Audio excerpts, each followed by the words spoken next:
Picture this. You're standing in line at the same corner store you visited every week for 20 years, and the shelves are completely empty. Not low on stock, not picked over, completely bare. Metal racks stretching into fluorescent lit nothingness. Your cousin in Miami wired you $200 last Tuesday, money you've been counting on to feed your family this month. You walk to the ATM to withdraw it, and the screen goes red. Transaction declined. All foreign accounts frozen by government decree.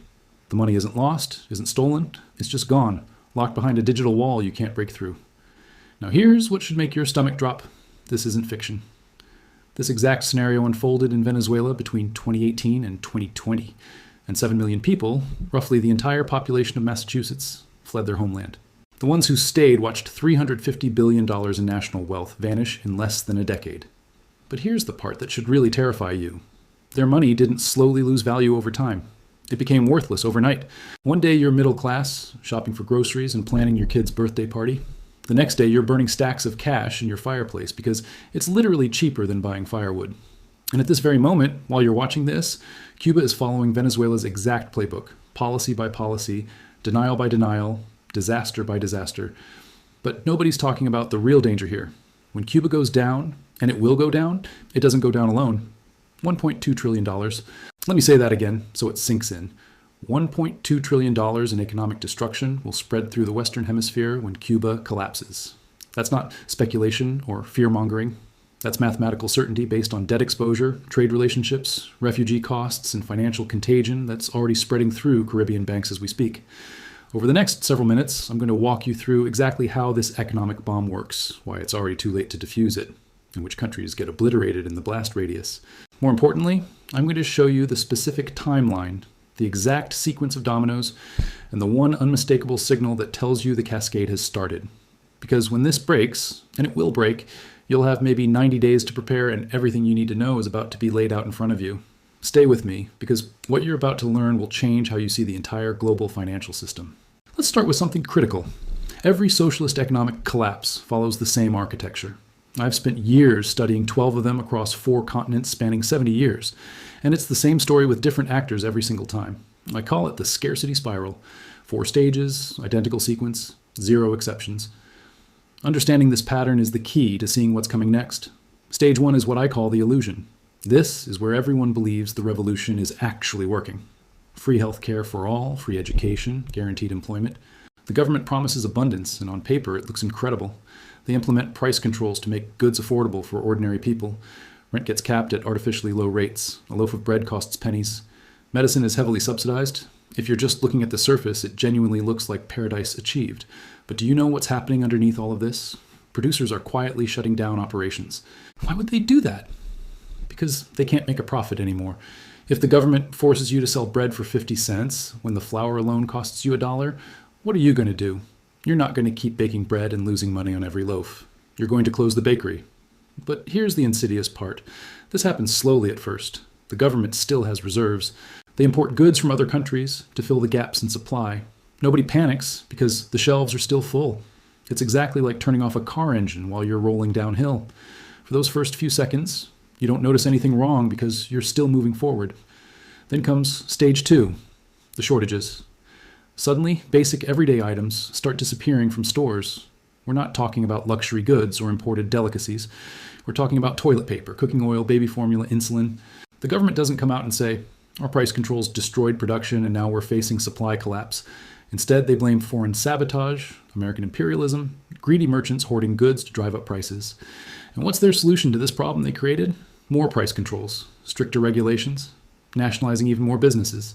This is the trap that's almost impossible to escape once you're in it. The car has completely stopped rolling, but instead of restarting the engine and admitting something's wrong, they get out and start pushing it manually while insisting to everyone watching that everything is absolutely fine. Stage 3 is what I call the exodus, and this is where things get truly devastating. The professionals, doctors, engineers, teachers, business owners, anyone with skills that translate across international borders sees exactly where this is heading.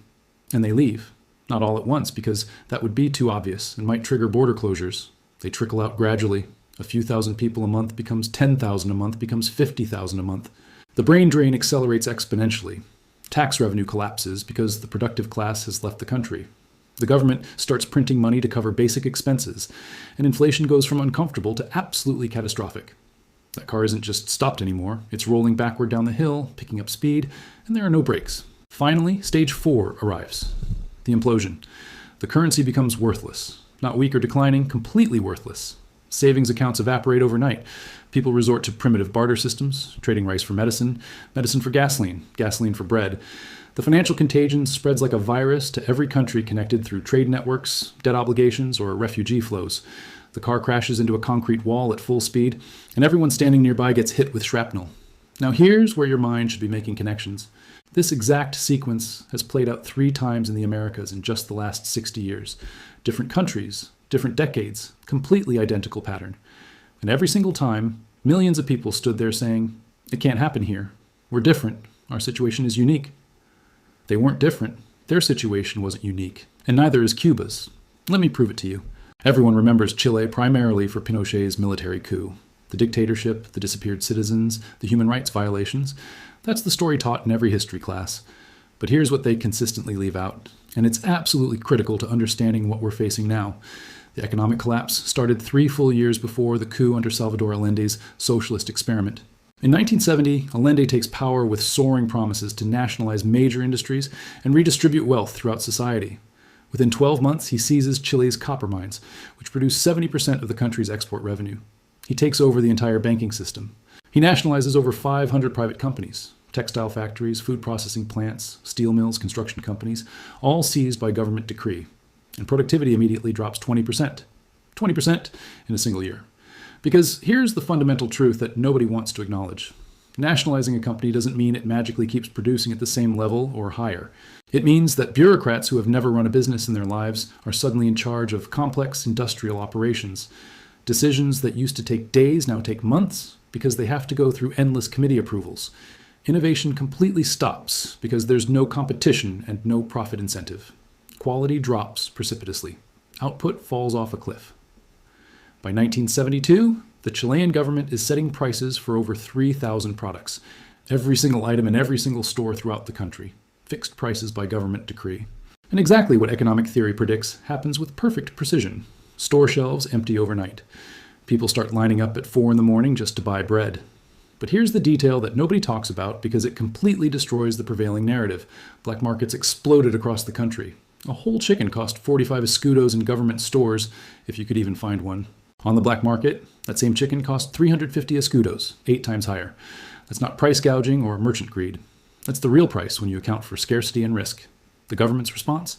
They created supply and price committees, literally committees of civilians spying on shopkeepers, neighbors reporting on neighbors.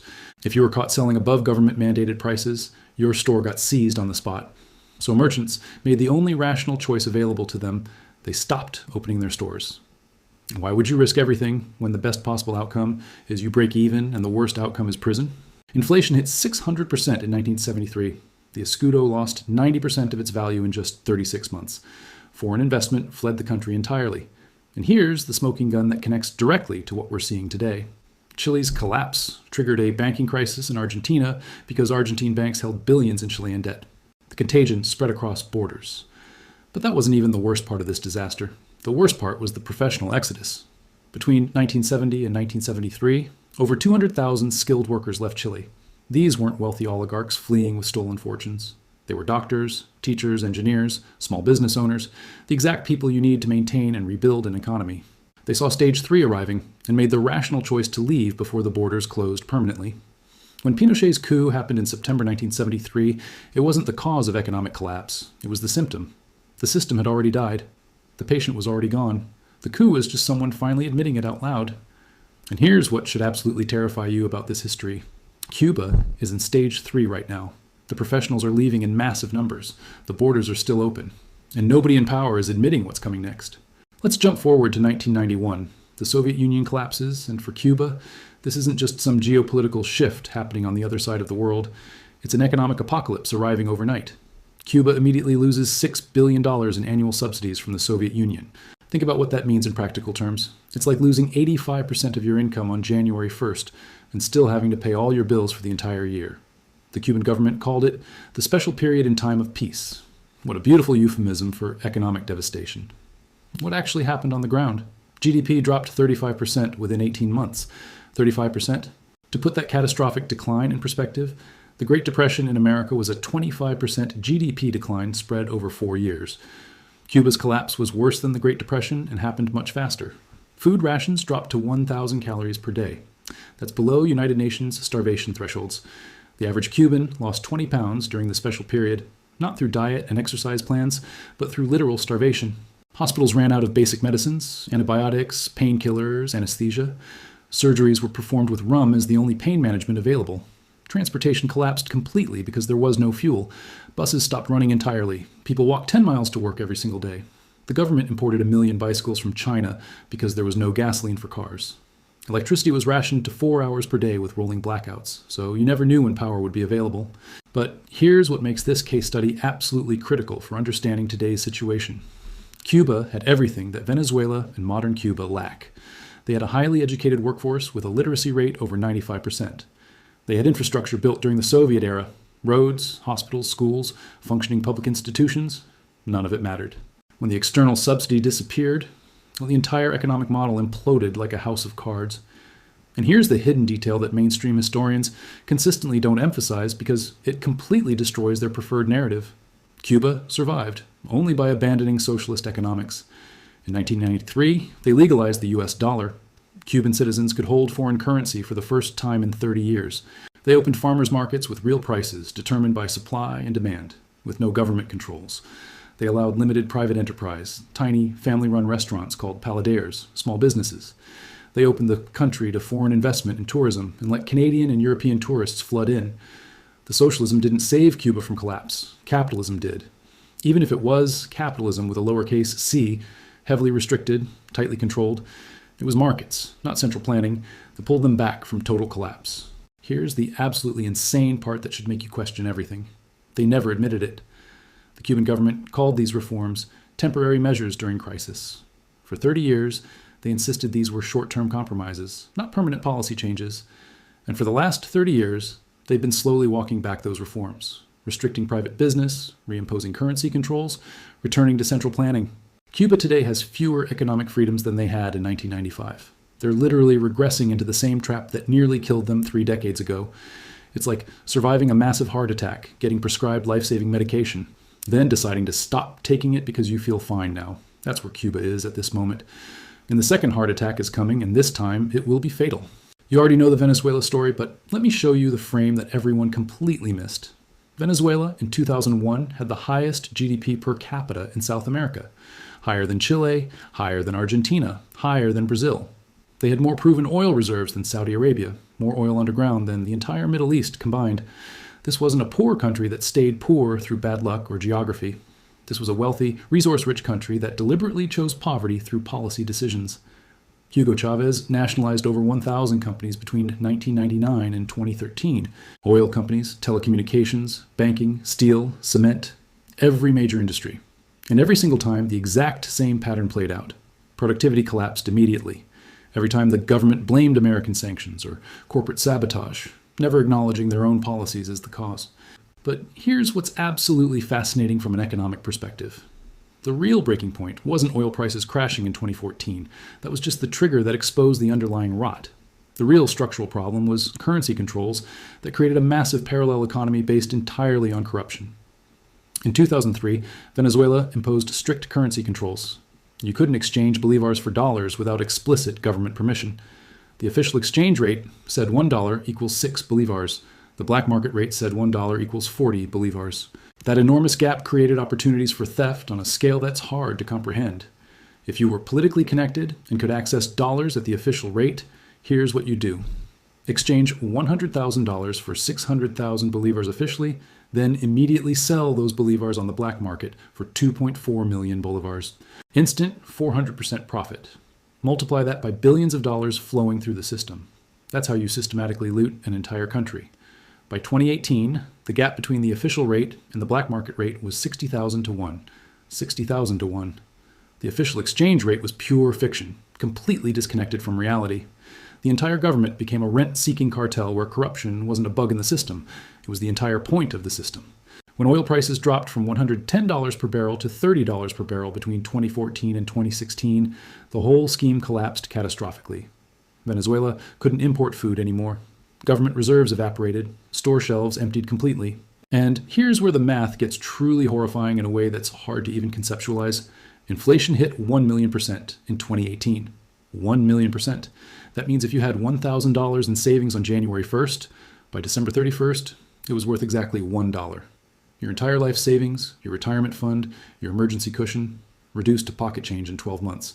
Every single Bolivar-denominated asset became worthless overnight. Bonds, stocks, real estate. If it was priced in Bolivars, it went to zero. 7 million Venezuelans fled between 2015 and 2023. That's 20% of the entire population gone. And here's the connection to Cuba that absolutely nobody is making in mainstream analysis. Those refugees went to Colombia, Peru, Ecuador, Chile, Brazil, Panama. The host countries absorbed them, but barely.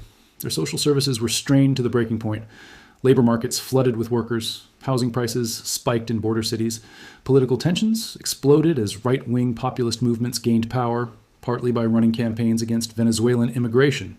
Colombia alone spent over $4.7 billion dealing with the refugee crisis between 2015 and 2020. Those weren't charity donations. These were mandatory costs for border security, temporary housing, healthcare, education for refugee children. And here's the truly insane part that shows this isn't over. Colombia is still spending this money right now. The crisis never ended. It just became normalized background noise that people stopped paying attention to. But that's not even the worst part of this entire disaster. The worst part was what happened to Venezuela's post-collapse economy. By 2022, remittances from Venezuelans who fled and were sending money back home hit $5 billion annually. That's more than the Venezuelan government collected in taxes from its own remaining citizens. The country became economically dependent on money sent by people who left because the economy collapsed. The exodus became the economy itself. Let that sink in for a moment. The people who fled are now funding the people who stayed. The entire country is economically sustained by its own refugees.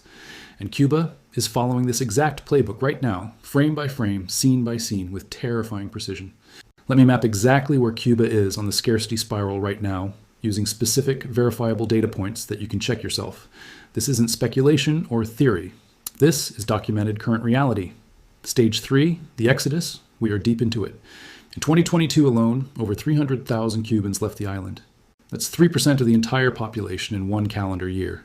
The fastest exodus rate since the Mariel boat lift in 1980, when 125,000 Cubans fled in just 6 months. But unlike 1980, when desperate people built makeshift rafts and floated across 90 miles of shark-infested ocean, hoping to survive the journey, today's exodus is more systematic and organized. Cubans fly to Nicaragua because Nicaragua doesn't require entry visas for Cuban citizens. From Managua, they travel overland through Honduras, Guatemala, and Mexico to reach the United States southern border. It's a 2,000-mile journey through some of the most dangerous territory on Earth, and hundreds of thousands are making it successfully. As of September 2024, over 530,000 Cubans have entered the United States since January 2021. That's 5% of Cuba's total population, gone in less than 4 years. To give you proper perspective on what that demographic shock means, imagine if 16 million Americans suddenly left the country. Entire cities emptied, whole regions depopulated. That's the equivalent impact Cuba is experiencing right now, and it's accelerating every single month. Cuban encounters at the U.S.-Mexico border hit 220,000 in fiscal year 2023 alone. But here's the smoking gun that tells you this isn't just normal economic migration seeking better opportunities. This is full collapse. These aren't unskilled laborers looking for construction work. These are doctors, engineers, teachers, nurses, technicians, the exact people Cuba desperately needs to maintain even basic services. Cuban medical schools graduate 10,000 doctors per year. Cuba loses 8,000 medical professionals per year to emigration. You cannot sustain a healthcare system when 80% of your newly trained doctors leave immediately upon graduation.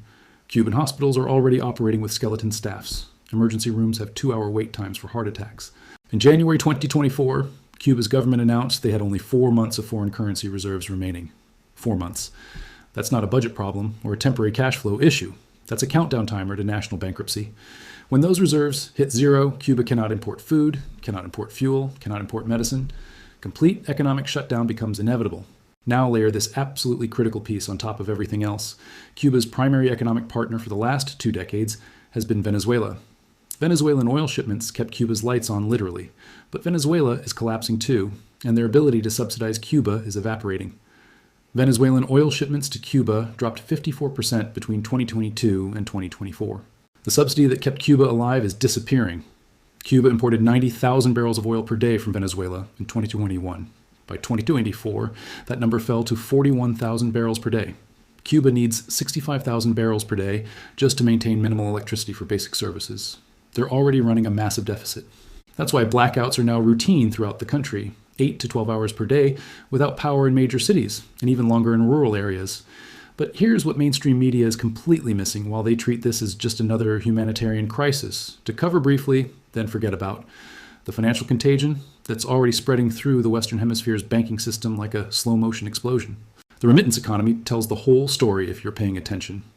Cubans living abroad, primarily in the United States and Spain, sent $3.7 billion back to Cuba in 2023.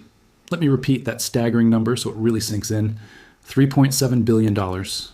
That's more than Cuba earns from tourism. That's more than Cuba earns from exporting medical services to other countries. The Cuban economy is now fundamentally dependent on money sent by people who fled the Cuban economy because it failed them. But those remittances flow through Western Union, money transfer apps, and informal courier networks. Every dollar sent to Cuba represents dollar demand outside the official banking system, creating parallel currency markets. When Cuba inevitably runs out of dollars, and they will run out, they will do exactly what Venezuela did before them: freeze remittances, confiscate foreign currency accounts, impose exit taxes on anyone trying to leave. And when that happens, the second wave exodus begins immediately. Right now, at this very moment, millions of Cubans are staying on the island specifically because they receive financial support from family members abroad. When that support gets cut off by government decree, those people have zero reason to stay. The entire remaining productive population will attempt to leave simultaneously. We're talking about a potential refugee wave of 2 to 3 million people over 6 months, the largest maritime migration crisis in Western Hemisphere history, and nobody in power is preparing for it.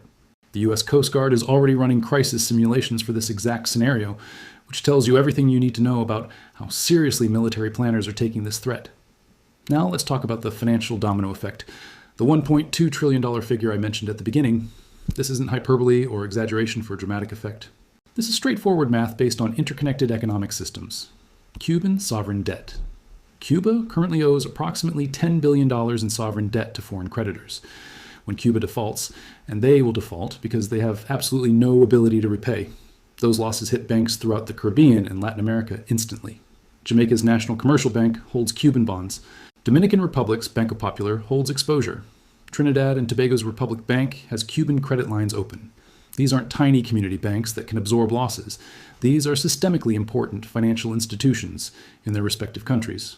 Chinese and Russian exposure compounds the problem. China holds over $6 billion in Cuban debt. Russia holds another $4 billion. When Cuba defaults, those losses don't simply vanish into thin air. They flow directly into the balance sheets of Chinese and Russian state banks, which then tighten lending globally to compensate for the losses. The credit contraction spreads through international markets. Caribbean banking contagion multiplies everything. Total estimated Caribbean banking sector exposure to Cuban debt, Cuban-backed corporate bonds, and trade finance credit is approximately $35 billion. When those assets go bad simultaneously, Caribbean banks need emergency capital injections, or they fail outright. That triggers deposit withdrawals, bank runs, credit freezes. Cuba is the third largest tourist destination in the Caribbean after Mexico and the Dominican Republic, with over 2.5 million visitors annually before COVID. When Cuba destabilizes completely, those tourists don't stay home. They go to other islands, Jamaica, Bahamas, Cayman Islands. You might think that's economically beneficial for those countries, but it's not. Their infrastructure cannot absorb sudden increases of 20 to 30% overnight. Hotels get overbooked, beaches overcrowded, environmental damage accelerates, service quality drops dramatically. And once a destination gets a reputation for being overcrowded and degraded, tourists stop coming entirely. The World Travel and Tourism Council estimates a Cuban collapse could reduce total Caribbean tourism revenue by $18 billion over 3 years. Remittance freeze creates cascading secondary effects throughout the entire system. When Cuba freezes remittances, $3.7 billion in annual money flows gets cut off instantly. That money doesn't just evaporate. It gets redirected in predictable ways. Cubans in the U.S. who are sending money to family in Cuba will instead try desperately to bring those family members out of the country. That means exponentially more immigration applications, more asylum claims, more border crossings. U.S. Immigration and Customs Enforcement estimates absorption costs of $15 billion over 5 years, just for processing, housing, and integration. The narco connection is something nobody wants to say out loud because it sounds conspiratorial until you actually look at the evidence. When state authority collapses, cartels fill the vacuum every single time. It happened in Venezuela with mathematical precision. Colombian and Mexican cartels now use Venezuela as a primary transit hub for cocaine heading to Europe and the United States. Venezuelan military officers openly take bribes to allow drug flights. Cuba is 90 miles from Florida. If the Cuban government loses territorial control, Mexican cartels will turn the island into a Caribbean distribution hub within 6 months. The DEA flagged this exact risk in congressional testimony in September 2024. Once that happens, cocaine and fentanyl flow through Cuba unchecked, drug violence spikes dramatically, and the U.S. faces a national security crisis 90 miles offshore. Interdiction costs, enforcement costs, healthcare costs from increased overdoses, estimated at $40 billion over 5 years. Add it all up and you get the real number. Cuban sovereign debt defaults, $10 billion. Caribbean banking exposure, $35 billion. Tourism disruption, $18 billion. Remittance freeze creating secondary crisis, $8 billion annually for multiple years. Refugee absorption costs across Latin America and the United States, estimated $1 trillion over 10 years. Increased narco trafficking costs, $40 billion over 5 years. Total, $1.2 trillion in economic damage across the Western Hemisphere. We're not watching disconnected random events. We're watching dominoes already falling in slow motion, and anyone paying attention can see it clearly. I know exactly what you're thinking right now because I can hear the objections forming in your mind. The U.S. embargo caused this, not socialism. If America would just lift the embargo, everything would be fine. Look, I'm not here to defend U.S. foreign policy or claim the embargo has no effects. The embargo is real. It has consequences. But let's be brutally honest about the actual math here. Cuba trades freely with 190 countries, every nation on earth except the United States. They import food from Vietnam, medicine from China and India, oil from Venezuela and Russia, machinery from Europe. If one single country's embargo could destroy your entire economy, that says far more about the fundamental flaws in your economic model than it does about the embargo itself. Vietnam faced an identical U.S. trade embargo until 1994. Same situation, same restrictions. Today, Vietnam's GDP per capita is 4 times higher than Cuba's. Same embargo history, radically different economic choices, completely different outcomes. Vietnam opened to markets. Cuba didn't. Vietnam is now a major manufacturing hub. Cuba manufactures almost nothing. But Cuba has universal healthcare and education, and that counts for something, right? It absolutely does count for something. And let's acknowledge that directly. Cuba's literacy rate is 99.8%, actually higher than the United States. Cuban doctors are genuinely well-trained medical professionals. But here's the uncomfortable question nobody wants to ask, because the answer is devastating. What good is universal healthcare when hospitals have no medicine? What good is literacy when the economy cannot employ educated workers productively? Over 50% of Cuban university graduates work in jobs completely unrelated to their degrees, because the economy literally can't absorb skilled labor. You have mechanical engineers driving tourist taxis because the taxi pays $30 a day in tips, while the engineering job pays $15 per month in worthless pesos. That's not a success story we should celebrate. That's a tragedy of wasted human potential on a massive scale. Now, when other countries struggle economically, why single out Cuba specifically? Because Cuba is the ideological anchor for authoritarian socialism across Latin America. Nicaragua's Ortega, Bolivia's Arce, Venezuela's Maduro, they all point to Cuba as proof the model works and can be sustained. When Cuba finally collapses completely and admits the model failed, it removes the last intellectual cover for these regimes. More practically, Cuba's geographic location, 90 miles from Florida, means its collapse creates an immediate U.S. national security and humanitarian crisis that cannot be ignored. This isn't an abstract debate about economic systems or political philosophy. This is millions of people attempting to cross 90 miles of ocean simultaneously, and the Coast Guard cannot interdict the volume of people. Most will make it to U.S. shores. Some will drown in the attempt. It will be the largest loss of life migration event in modern history. That's why this matters. Not abstract politics, but actual human lives and concrete economic consequences spreading across an entire hemisphere like a contagion. Here's the entire pattern distilled into one sentence. Command economies collapse when they run out of other people's money, and the failure spreads to everyone economically connected to the failing state through debt obligations, trade relationships, and refugee flows. We're there right now. The countdown is running. The question isn't if anymore, it's only when. So what do you actually do with this information? First, if you have family in Cuba, help them prepare for remittance freezes now, not later when it's too late. Between now and mid-2025, before currency controls tighten further, help them convert whatever savings they have into tangible goods, non-perishable food, medicine, especially antibiotics and chronic disease medications, tools, anything with barter value when currency becomes worthless. Cuban pesos will be worthless paper. Physical goods become the new currency. This is not theoretical speculation. This is exactly what happened in Venezuela, and the pattern repeats with perfect consistency. Second, if you're an investor with Caribbean or Latin American exposure in your portfolio, audit everything immediately. Look carefully at emerging market bond funds, Caribbean real estate investment trusts, regional banking stocks, anything with Cuban debt exposure or high concentration in Caribbean tourism revenue. These assets will take significant losses when the cascade starts. And you want to reduce positions now while markets are still liquid and you can actually sell. Third, if you're in a country that will receive Cuban refugees, United States, Mexico, Colombia, understand that social services will be strained beyond capacity. Not might be strained, will be strained. This isn't anti-immigrant sentiment or callousness. This is simple math. 7 million Venezuelans over 5 years strained multiple national budgets severely. A similar wave from Cuba, and it will be similar in scale, will do the same thing. There will be political tension, social tension, economic pressure on housing markets and labor markets. Understand it's coming and prepare accordingly. Fourth, watch remittance networks as your canary in the coal mine. When Cuba announces restrictions on Western Union transfers or starts confiscating foreign currency accounts, and they will do both, that's your 90-day warning signal. That's the moment you know stage 4 has begun. You will have maybe 3 months before full cascade. Fifth, track Nicaragua closely because it's the release valve.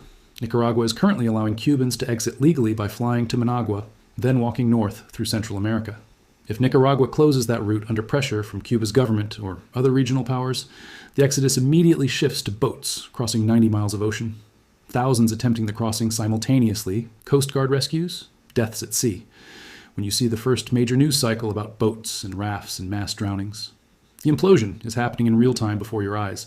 Sixth, if you work in border security, immigration services, or refugee resettlement anywhere in the Americas, prepare now for the largest humanitarian operation in modern Western Hemisphere history. We're talking about logistical challenges that dwarf anything since World War II. Start planning immediately, not when CNN is showing live footage of boats capsizing. The trigger is already pulled. The dominoes are falling. The only variable left is precise timing, and every indicator suggests we're measuring in months, not years. Everything I've shown you today is real, documented, and already in motion.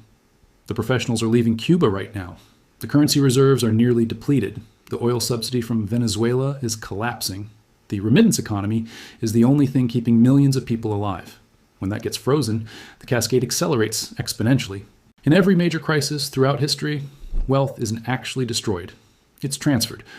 From those who didn't see it coming to those who did. From those who believed the comforting lies to those who accepted the uncomfortable truth. The exodus has already begun. The financial contagion is spreading through regional banking systems. The only question that matters now is this: are you paying attention? Because the people in power aren't going to warn you. They're running simulations and making plans, but they're not telling you what's coming. By the time this breaks into mainstream news coverage, by the time Anderson Cooper is reporting from Havana, the opportunity to prepare will be completely gone. The information you needed will become the information you wish you had gotten earlier. The time to act is now, while you still can, while borders are still open, while markets are still liquid, while you have options. Everything I've laid out is based on historical patterns that repeat with absolute consistency, current economic data that's publicly verifiable, and simple mathematical logic about how interconnected financial systems work. This isn't prediction, it's pattern recognition. And the pattern is crystal clear if you're willing to look at it honestly. The question isn't whether this happens. The question is whether you'll be prepared when it does.